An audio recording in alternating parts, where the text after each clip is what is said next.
What's up, YouTube? It is me, R&D Lee, bringing you another Tech Talk.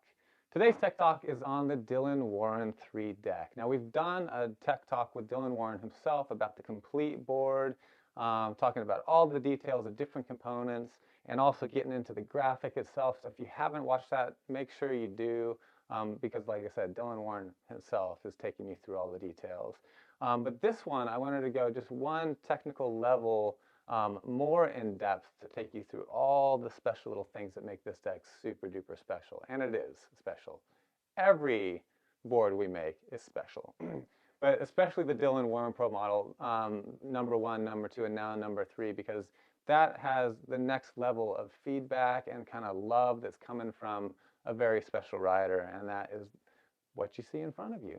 So some of the details, kind of techie stuff that we want to talk about. The number one thing is that we've actually changed the construction. This is like next level construction. This is full snowboard sandwich construction.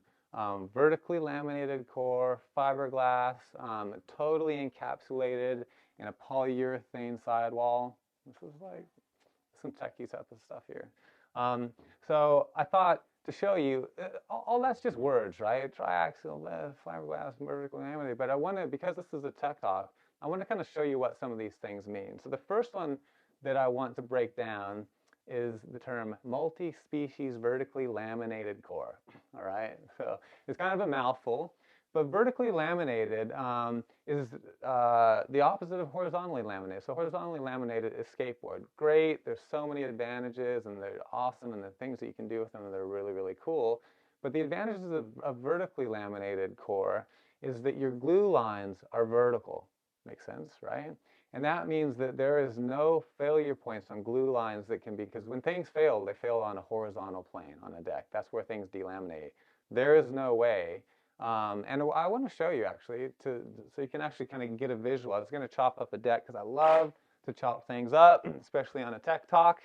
And I'm going to, that should be enough that you can actually see the core. It's not a pretty cut or anything like that, but basically in here, we'll show you some close-ups later, but you can actually see the different stringers and the vertical lamination in there. So basically, you can see there's some kind of different colors in there. That's one thing that I wanted to show. And that gets to the point that this is a multi-species. So we're using a few different species of wood, and we really tailor where they go to where they suit best. So some woods are, quite dense, and they're really strong and they're good at resisting compression. Other ones, which is important in areas like binding holes and truck holes and stringers and things like that. Other ones, we can use a little bit lighter wood that's still like super good and flexible, and but maybe are in areas that aren't as critical to the construction because you don't want to weigh the thing down too much. So basically, multi-species just means that we're kind of tweaking where different types of wood go to make sure that we get the maximum performance out of this thing. That's the core. The next step is just layering that with some fiberglass. We go with a biaxial fiberglass because we love longitudinal fiberglass. Most of it's kind of lengthwise because we want this thing to be as poppy as possible. But we put in some, obviously we need to put in some crosswise because you need to transfer that energy. We want a good transfer of energy from your feet to the trucks. So we kind of dial that mix in a biaxial fiberglass. And apart from that, like I talked about, was the polyurethane sidewall. Just kind of seals it all together, makes this thing totally waterproof, so no water is getting into the core. In the past, we've done some things like that, but there's always been one little weak link, and that was the truck holes, right? So even when you got a full sidewall and everything like that, your truck holes, right, is just where your core is exposed to water and the elements. On this one, we can show you detail later, but we've taken and we've done actually aluminum inserts in the truck holes themselves, the same way that we do the stainless steel inserts for the binding holes. So this thing, there is no way that anything from the elements, water or whatever wise, is going to penetrate that core.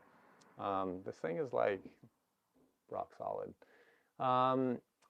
Yeah, apart from that, the other big thing that you're going to notice when you actually ride this deck is how incredibly poppy it is. It is just next level, and that goes to the fact that it's the snowboard vertically lam construction, but also the fact that I've gone to separate the concave out into a grip pad so that I can get a totally flat cross section in my deck.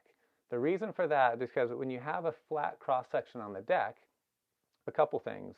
One, you just have total pure bending all the way from tip to center. So from one tip to another, you're getting just pure, even, consistent bend throughout the whole thing. There's no concentration points where it's all bending in the center because you have lots of concave underfoot.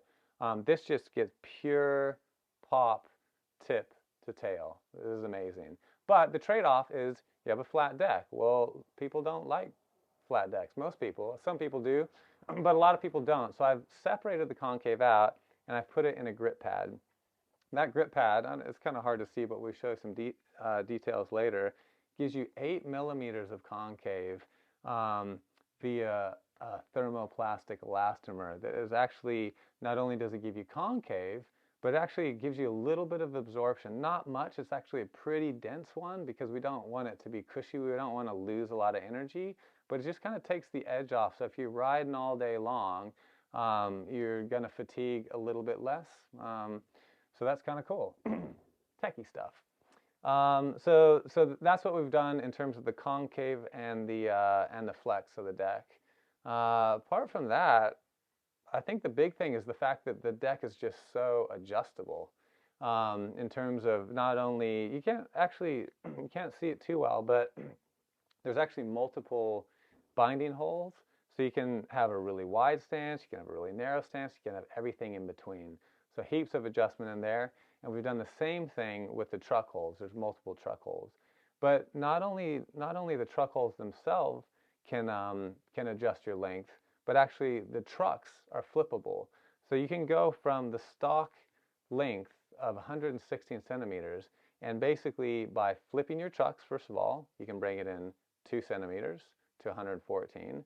And then by moving the trucks in and flipping them back to the standard, that brings in another 2 centimeters down to 112. And then by flipping the trucks on the inside one, it gets you all the way down to 110 centimeters. So you're looking like 110.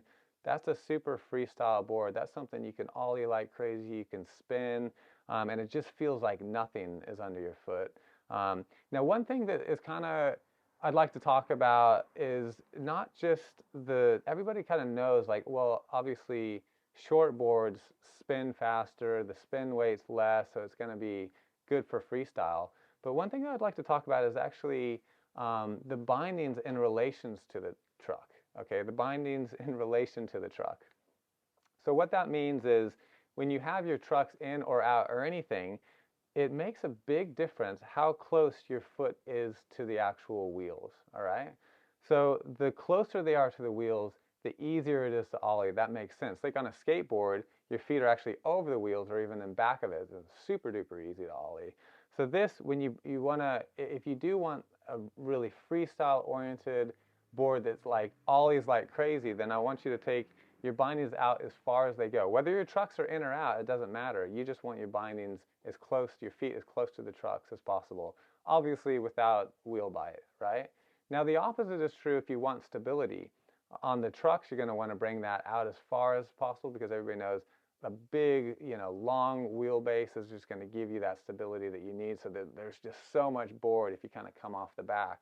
But at the same time, you might mess around with your stance and have your stance in. You're still going to have that stability through there. And actually, sometimes you can even have more stability because you're not right over the fulcrum point when you do come back. So anyway, so much adjustment in this thing.